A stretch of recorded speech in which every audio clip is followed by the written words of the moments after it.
Hey guys, and welcome back to Project Firstline. As you remember from previous sessions, Project Firstline is a project that was put together by CDC to help with basic environmental cleaning and disease control functions. This is a great way for us to get free CME and to review some of the basic concepts within infection prevention and control. Before we get started with our lecture today, we'll go over some accreditation and disclosure. The Illinois Academy of Family Physicians is accredited by the Accreditation Council for continuing medical education to provide continuing medical education for physicians. This qualifies for AMA PRA Category 1 AMA credit. The Illinois Academy of Family Physicians adheres to the conflict of interest policy of the ACCME and the AMA. It is the policy of the Illinois AFP to ensure balance, independence, objectivity, and scientific rigor in all of its educational activities. Both I, Dr. Carpenter, and Kate Valentine, as well as Sarah Ortega, do not have any relevant financial relationship or interest with any proprietary entity producing, marketing, reselling, or distributing healthcare goods or services. So today we will be reviewing a couple new topics that we hadn't reviewed yet. One is the spread of viruses from surfaces to people. We will then discuss cleaning and decontaminating, as well as ventilation. Our learning objectives for the first section will be describing two ways that viruses can spread from surfaces to people, and one reason why good hand hygiene and environmental cleaning are important to keep germs from spreading in healthcare. If you tuned into some of our other lectures, then you'll remember that we discussed fomite transmission and how that applies to COVID-19. Fomite transmission is infection spread through direct contact with an article or surface, maybe from a stethoscope, that has become contaminated with infectious material. A fomite is a non-living object which was contaminated with microorganisms that can spread to other people. This reminds me, and a great example of this was back when I was in med school. We had an infectious disease professor who every day wore the same thing to work. It was a white button-down short sleeve t-shirt without a tie. And he had said that his goal was to try to keep from spreading any communicable diseases from one patient to another.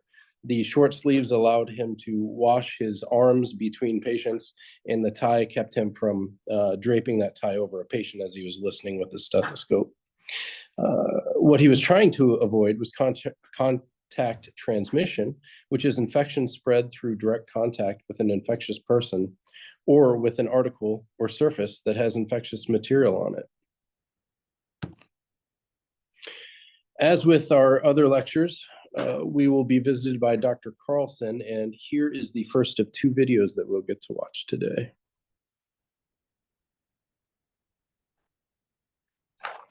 Hi everyone, I'm Abby Carlson. I'm an infectious diseases doctor here at the Centers for Disease Control and Prevention in Atlanta, Georgia. And welcome back to our Project Firstline video series, Inside Infection Control. We've been talking in this series a lot about viruses, specifically SARS-CoV-2, the virus that causes COVID-19. We've also talked about how viruses work and how they spread. And today we're going to focus on that last part, how viruses and other germs that make us sick spread. We know that we get sick with COVID-19 when the virus SARS-CoV-2 gets into our nose, mouth, and eyes. But other than breathing it in, how else can the virus get to those places? Well, quite simply, on your hands. When you touch something that has live virus on it, and then you touch your face without cleaning your hands first, you can get virus into your eyes, your nose, and your mouth. And so then the question comes, what things have virus on them? Well, more than you might think. And to understand why, let's go back to those respiratory droplets. We talked in an earlier episode about how these droplets have a lot of different sizes. And when they're breathed out, some of the very tiny ones are going to be caught in the air and carried away, traveling wherever the air currents are going. But a lot of those droplets are big enough, still small, but big enough that they won't travel very far in the air. Instead, they'll start falling towards the ground. You can think of it a little bit like leaves on a tree. A lot of the leaves are going to fall near the tree, but some of them will be caught by the wind and they'll move with the direction of the wind. They'll fall a little further away. Let's take that image a step further. Leaves falling from a tree don't just fall to the ground either. They also fall on your car, the roof of your house, anything that's nearby. Just like that, droplets, respiratory droplets, they fall on things that are nearby, like patient beds and waiting room chairs, desks, clothes. The list is very long. Once the droplets land on something, the virus can survive for at least a little while. It's not long for most surfaces, but it's long enough for you to touch that surface and for the virus to make it onto your hands. From there, the virus can get into your body if you touch your face without cleaning your hands first. And that happens. You're exhausted at the end of your shift and you rub your eyes, or you're running from place to place and you forget to clean your hands. It's one of those habits that's just hard to recognize and hard to break.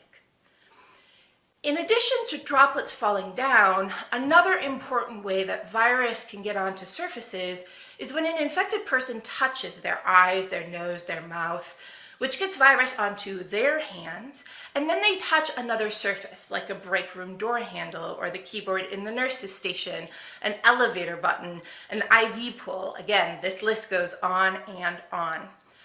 And these actions, they leave the virus on that surface that someone else can pick up on their hands.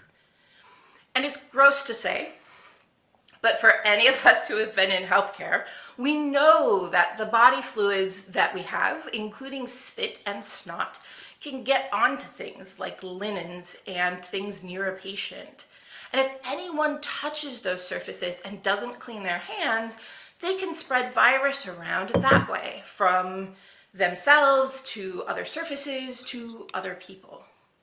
Knowing all of this, we can see why good hand hygiene and good cleaning of the environment are so important for infection control, so that viruses and other germs that make us sick don't spread. We're going to talk a lot more about this in other videos because it's a big topic that applies to many diseases, not just COVID-19. In the meantime, thank you for joining us. As always, please don't hesitate to follow up on Facebook or Twitter, or check us out online at cdc.gov/Project Firstline. We'll see you all at the next episode. Thanks, Dr. Carlson. So in reflection, do you know some possible strategies for protecting ourselves against germs that spread from surfaces? Do you know what your facility does? Is there anything specifically that you do to try to prevent this? The example that I gave earlier with that infectious disease professor is a great way that he could, without even thinking about it, help protect patients from the spread of viruses and fomites. We're going to review a little bit more of this in some of the upcoming lecture when we review environmental cleaning and disinfection. The key messages for this part is that although COVID-19 is mainly spread through respiratory droplets, another way you can get sick is if you touch something that has live virus on it and then touch your face without cleaning your hands first. The viruses do get on surfaces when the respiratory droplets land on those surfaces. And they can also get on surfaces when body fluids from an infectious person like spit or snot, get onto things nearby. This is one of the reasons why with COVID-19, we've been isolating with gowns and gloves, and you leave those within the room as you're changing environments. As promised, we'll go into a little bit more detail on environmental cleaning and disinfection. We're going to cover both the differences between those as well as how they play hand in hand to protect ourselves and our patients.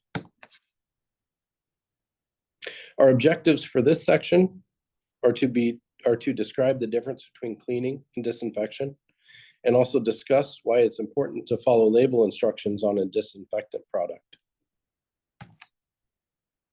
So, cleaning and disinfection, what is the difference?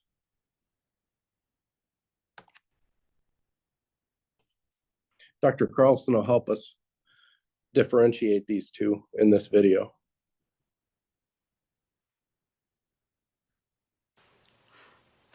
Welcome back, everyone, to Inside Infection Control, our video blog here from CDC's Project Firstline. I'm Abby Carlson. I'm an infectious diseases doctor at the CDC, and it's great to have you here today.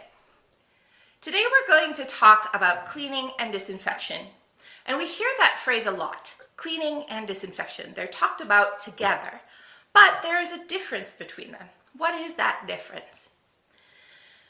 Cleaning is the process of removing dirt, germs, and other gunk that you get on surfaces and objects.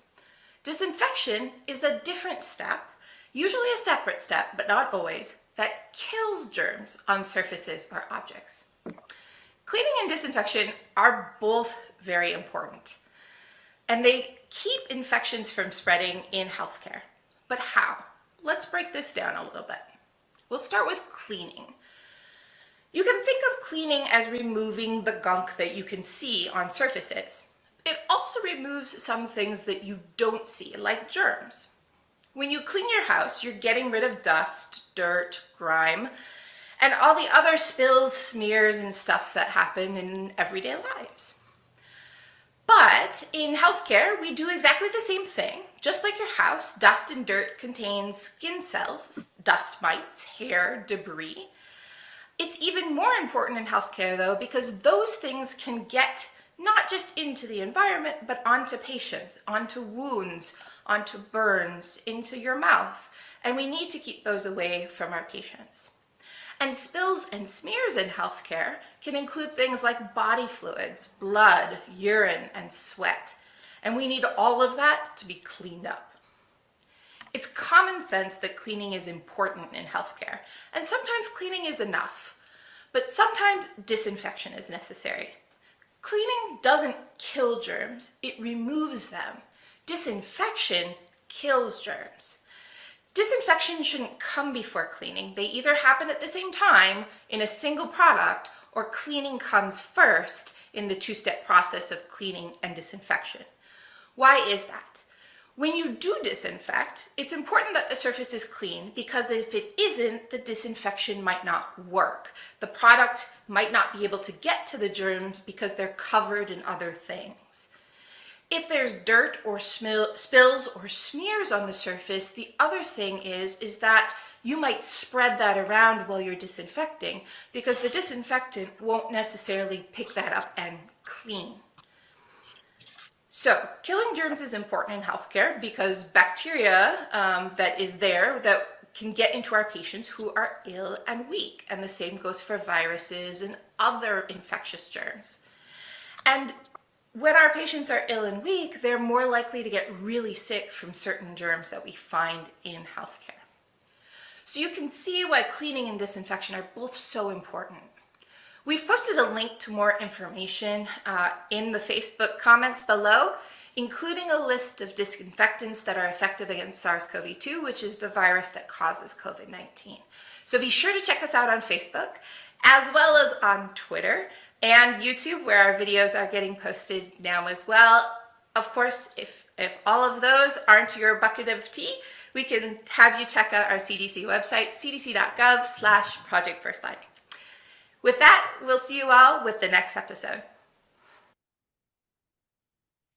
Thank you, Dr. Carlson. As a quick review, Cleaning is a process that removes things like dust, dirt, grime, and other spills, smears, and everyday messes from surfaces, as well as some germs. Disinfection is a process that kills germs. The way that I think about it is cleaning is how we clean what we can see, and disinfection is how we take care of what we can't. You can clean without disinfecting, but you can't disinfect without cleaning. So why do they matter? Well, many of our patients have weakened immune systems. In healthcare, if you think about who's in the hospital or who may be coming to see you in your office, we have patients who are very ill or weak. Why does that matter? Well, germs are more likely to cause problems in these patients because their immune defenses are not the same as someone who's healthy and living at home. Well, the healthcare environment needs to be kept clean. It's important to keep the health environment clean to stop germs from spreading. Where and when? Well, patients' rooms, high-touch surfaces like bed rails, keyboards, light switches, and surfaces and objects that have a lot of germs on them, like toilet seats. One example that I think of, there was a study that was published a couple of years ago that looked at the bacteria load on cell phones. So as you're disinfecting things, maybe in a daily routine, you may think about disinfecting your phone every day. I incorporated that into my practice, and I try to remember if I ever answer a phone call in a patient room to disinfect in between as well. So when we're talking about disinfection, what is contact time? Contact time may also be known as dwell time. It's the amount of time that a disinfectant needs to sit on a surface without being wiped away or disturbed to effectively kill the germs. How would you know about contact time? Well, that's going to be on the disinfectant's label. That's part of the information that you can get from the disinfectant's label. But there's other information there too, like, is it EPA approved, which is important? On which surfaces can the disinfectant be used? Not all disinfectants work on all the different surfaces, so you want to make sure that you're using the appropriate disinfectant with that surface to kill the germs. What germs has the disinfectant been proven to kill? Obviously, we've learned that hand sanitizer isn't appropriate for C. diff. There are many other germs that may not be covered by the disinfectant. And it's always good to double check if you've got a patient that's in isolation for a known pathogen. Should the product be diluted? And of course, what is that contact time? How long do you have to leave that product on there undisturbed for it to kill the germs that you're trying to remove? Some tips and do's and don'ts for disinfection. Always follow the listed contact time. This ensures items are disinfected to keep germs from spreading. Don't rush. Don't rush the process. Wait until contact time is complete before using objects or surfaces or before a new patient comes into a room. Don't wipe the surface dry to try to make it dry faster or to decrease this contact time, and don't blow on the surface to dry it faster. Dr. Carlson had talked a little bit about disinfectants that kill SARS-CoV-2, and she had mentioned something called a list-in. The EPA keeps a list-in, which is a searchable database that makes it easy to find the products that kill SARS-CoV-2. To the right, you can see the website, the list-in tool at epa.gov, as well as some tips on how to use it or to search your product to see if it works. Key takeaways: always remove visible dirt.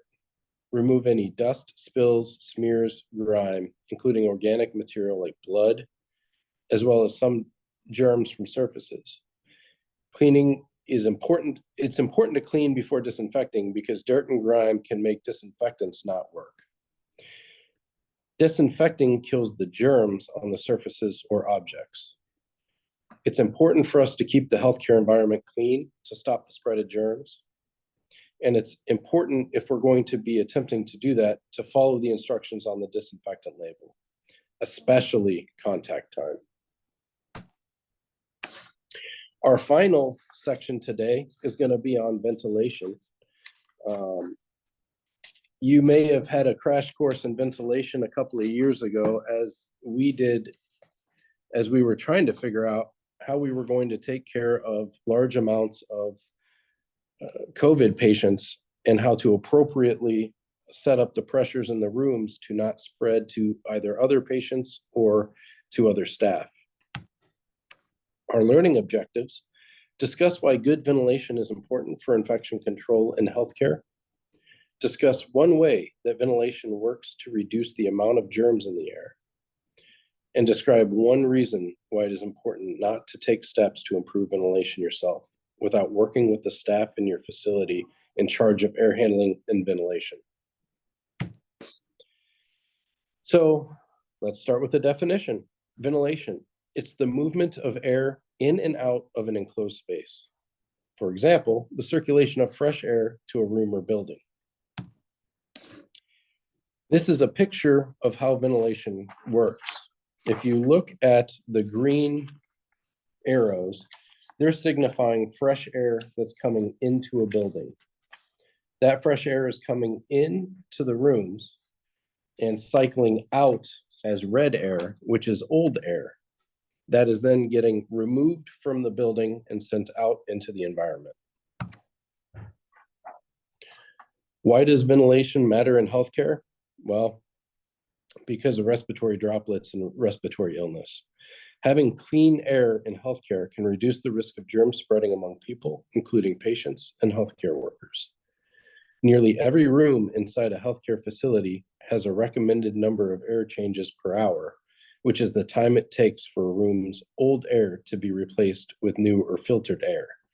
Can you imagine why that might matter? That's going to limit how soon you can reuse a room once you've cycled a patient out of a room. Steps to support good ventilation: know how long it takes for the air in certain rooms, such as patient rooms, to clear. If you're entering a room without recommended PPE, you're going to want to make sure that the air in the room has cleared, that you've had enough of those cycles. Do not take action on your own to change how air is handled. If there is some concern with your ventilation or you're concerned about how your facility is handling ventilation, make sure you're up-channeling these concerns, but don't try to take any steps on your own to alter it. If you have questions, ask the person with responsibility for air filtration and ventilation at your facility.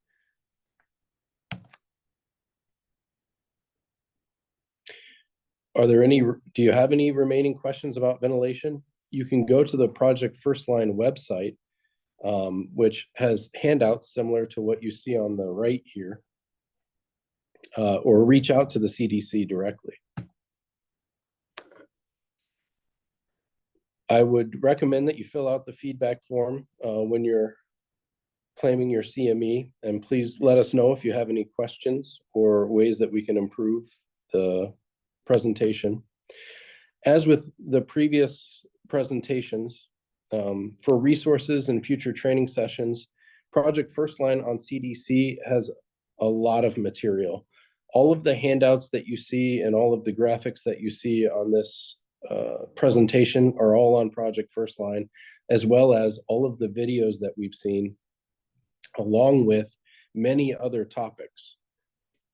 It's a wealth of resources that you can reach out to if you're trying to just build your knowledge around basic healthcare infection prevention and control, or helping either staff or patients understand why some of the steps that have been taken. Other resources are on this slide. Feel free to use them. You can see that Enlist tool that we referred to in the middle on the right side, specifically disinfectants about COVID-19, as well as some other resources from our presentation today. Thank you for tuning in, and I hope you have a good day.